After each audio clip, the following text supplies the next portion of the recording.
Hi, Greg. How are you? Great, Andrea. How are you? I'm good, thank you. I'm good. Thank you so much for spending a little bit of time with me this morning. I am excited to chat. Let's start by maybe having you introduce yourself. So I'd love to hear your name, what you do here at Quickbase, and maybe how long you've been here, and just a little bit about kind of who you are. Sure. So my name is Greg Bowne. I've been at Quickbase for about 3 years, and I am a manager of software developers. I run two teams here at Quickbase. The first is the web systems team. So we run the company website and some of the other properties. And then I also run the billing team, which is a traditional sort of back-end software team. I like to joke that I show people the front door and I take their money. And everything else in between is the rest of the engineering department.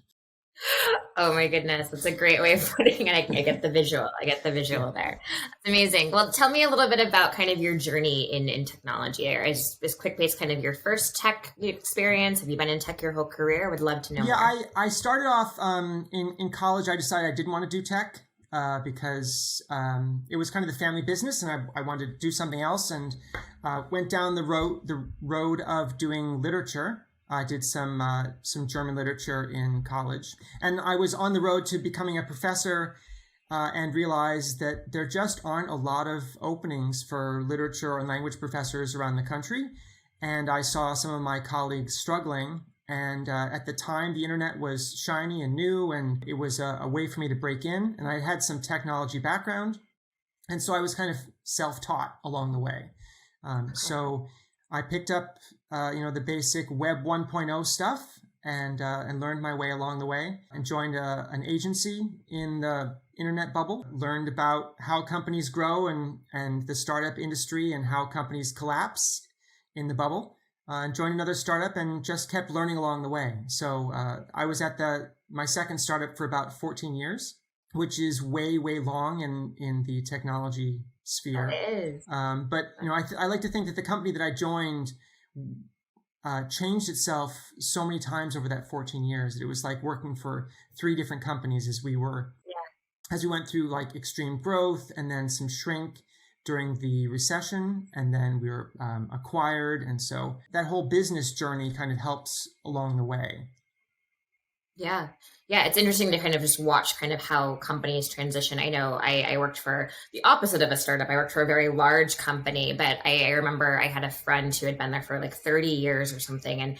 And he told me, he was like, look, like, it's not like it's the same company that it was, when I joined the company. And because there's so many different places you can go, it almost feels like you've worked at a million different companies, even though you've stayed at the same company, just in different roles, positions, departments, et cetera. So I think kind of it's an interesting, kind of ebb and flow with the growth of companies, and kind of how people can kind of see their journeys evolving and not feeling like they're static. Like 14 years feels like a long time, but when you have that much change, it really, feels more dynamic. So as you've, kind of shaped your career, you mentioned tech was the family business. So, did you have a family mentor inspiration, or, were there other mentors or inspirations that you kind of looked to as you grew your career? Yeah, my dad was a programmer and a consultant before that was really much, a thing. I learned to program before I learned to drive. I like to joke that I grew up inside a database. A company like Quickbase makes complete sense to me because I think in relational tables. So kind of, goofy tech that way. But yeah, I grew up learning how to solve problems and to tackle a problem from the idea, and then to try to figure out how we could find a solution to it. And we used to play a game as a kid. On a car trip, my dad would say something like, "How would you build a car for a blind person?" So if you think of this as not in the era where we have self-driving cars and people are driving Teslas, if you think of it as like, okay, let's take ourselves back to 1986, where no one even had cell phones, where we didn't have GPS, where we didn't have those sorts of things. So a young teenager and a dad talking about the technology that would be necessary to get us to there. And I think that whole process was really valuable in thinking through all the possibilities and all the roadblocks along the way, and the little pieces that you'd have to solve in order to get that. It was like, well, we're going to need to figure out a mapping system so someone can get there, and we're going to have to figure out how we don't hit the other cars, and and all that sort of stuff to figure out that, autonomous drivers, do have now, but, seemed like a complete fantasy at the time. Yeah. I love that. I love that. Just kind of, just the thought of being able to kind of have your child kind of think and grow and stretch their minds in different ways. Like I think as a parent myself, thinking about, am I having those kinds of conversations with my kid, trying to get him to think differently or outside of the box? He's definitely a STEM oriented kid. He struggles a little bit more with the reading. He really excels with the math and science and loves anything technology, robotics. And so, I love that idea of like the car game and giving him kind of this challenge and asking him to solve. I think that's such a huge and obviously very formative, kind of experience for you to have, and has trained your brain really, kind of now. Right. Yeah. Awesome. I mean, there was another one, like before we had debit cards, like how could I have a card that knows how much money I have, that I have allowed to spend, right? Mm-hmm. So, and those are conversations you could actually have with a child now who doesn't have the experience, who may know that the technology is out there, but doesn't have the experience of how it works. And just to go through the thought process of how would you design that? What are the limits going to be on the system that you have? What sort of questions would you have to ask? And I think all those sorts of things are really valuable in forming the base layer that allows someone to puzzle things out for themselves and to see something and ask themselves, why is that there? What is that camera doing? What are those monitors doing on that wall? What is that? So that you think through that and figure it out. So my entire career has been looking at something and thinking, what is that there for, and how is it working, and how would I do that? Yeah. I love that.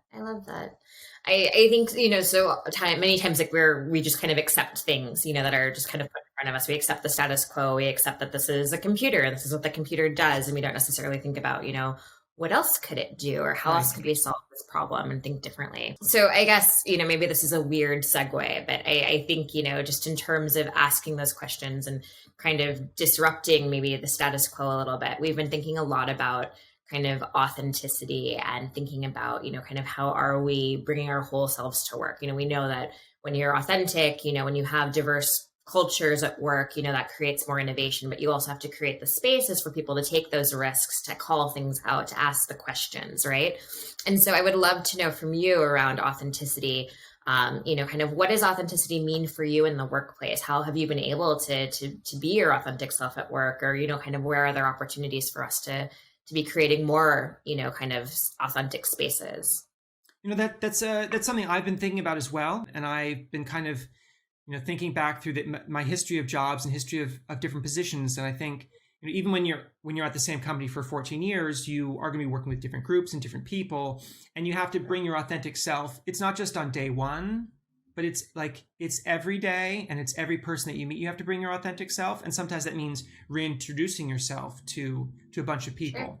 I kind of, played the Wayback Machine, and I was like, well, what was I like when I was just a new kid at a new job? And I think we all go into that first new job very much with the, all that optimism and the big smile because it's a new job, but also all the fear and all the imposter syndrome that, we didn't have a word for back then, but it was the oh my gosh, I'm going to get fired every day sort of feeling. And I actually did get fired from my very first kind of technical job. And I was mad for about 15 minutes on the way home and got a 6-pack of Oreos and was like, okay, glad I'm out of that job. On to the next. On to the next one. But I certainly realize that I am coming in with some privilege, as a middle class, well-educated, cisgendered white male. I know that I walked through the door with a bunch of things, right? But I've also been fortunate that I've been able to be out at work at every job I've ever had. It took me the first job where I was like, we need to have an ERG or something at this company. And someone set up an email box, and I didn't really understand how it worked. And so my first email out to the company, instead of coming from this email box, came from me. And so I just outed myself to the entire company, like, hey, we're having a get together. Anybody that wants to can respond to this email. And I was like, well, the horse is out of the barn now. And I had some colleagues at work who were, a bit older than me, a bit more seasoned, and we had a little laugh about that. And I kind of fell into a good community of mentors, people who were further along in their career, who were able to kind of show me the ropes and guide me in things. I think that's important. Not only when you're in a marginalized community, but when you're in a job, having people that can help you with what that means to have a career and to have a job, and how to work in the working world, and how to talk about successes and failures, and how to work through those. So I think, when I left that company and went into the next one, I walked through the door as myself, and that was a really empowering sort of thing. And to be able to then build a peer community that was supportive along the way made a difference. Yeah, no, for sure. Absolutely. Absolutely. So many nuggets in what you just talked about and said. And I think just, thinking about, my own, kind of background. So like I wear my identity, kind of physically, Right. And so I think there is kind of this heightened consciousness that I kind of walk into spaces with, kind of how are people perceiving me? What are they thinking about what I am based on how I look? And I think, kind of this natural tendency that I have, which is something I'm trying to break, is that conform. I just need to conform to the majority. I need to just kind of do what I can to blend, and kind of starting to really recognize kind of one of our Quickbase values, which is when our differences become our strength, and how can we show more authenticity, and be ourselves at work, and really kind of have that be celebrated, not something that we need to kind of kind of hide or kind of shrink, if you will. So I think, the questions that I've been asking in these Raising More Voices series, we've been doing them, kind of for the last few months, but one of the ones that I love to kind of end with is really around kind of where do we see the greatest opportunities, particularly this month being Pride, for people who are LGBTQ plus in the workplace. How can we elevate more of those voices, particularly in the tech space? Well, I think that's really interesting, Andrea, because I have kind of discovered over my time in the tech space that the LGBTQ community tends to migrate to tech. We had a team in a company of like 110 where all the LGBTQ people in the company were in the tech team, and we were the cool kids, and it was such a different sort of feeling, right? Yeah. I think part of it is because it's a space where you have some ownership in what you do and how you do it, and there's a lot of creativity, and there's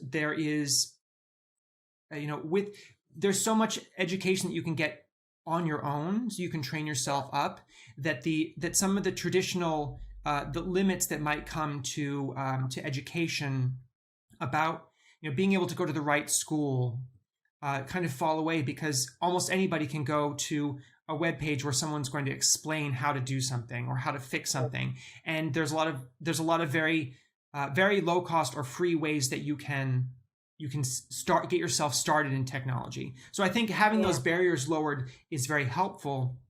And I'm sure there's some other aspects of the LGBTQ community that cause us to gravitate towards technology as well. I mean, a lot of people are super on the introverted scale, and so it's a way for them to feel safe behind the monitor. But I have found that we tend to almost over-index, but that doesn't mean that it's obviously equal for everyone. So right. I think it's important for leaders, especially in technology, and leaders, especially LGBTQ leaders like myself, to go out and look for ways that I can help the community, whether it's through mentoring or going to some community groups, and just letting people know out there that, hey, there are LGBTQ leaders in technology that are out there, that are there to talk to, or to guide, or to read over your resume, or etc. So yeah, no, I think that's really important. I think kind of knowing that somebody's been there first, right? Knowing that you have, mentors, leaders that you can look to and see yourself in that space. And so I think, just recognizing that, making sure that we're, elevating folks and creating opportunities for development. I think especially as we've been having these D&I conversations, we've been really focused on, race and gender, and I think those are two kind of starting places where a lot of DEI work, kind of begins. But, how do we really start to think about elevating, LGBTQ leaders within organizations? We had this conversation with our AAPI community last month around, we have great representation, but they just kind of end up in those individual, kind of maybe earlier or mid-level management roles. They rarely kind of move to kind of more of those senior roles within organizations. And why is that? And so how can we try to create more spaces? And so I see it kind of a parallel there, here with, we have a lot of people, that are representing the LGBTQ community intact, but how do we make sure that those people are able to rise within the ranks of those organizations? So. Yeah, I think that the fact that we are working to build out and grow our ERG community within Quickbase has also been very helpful, because I think when someone from the outside sees that we are a community within a larger tech company, and that there is going to be support and fellowship and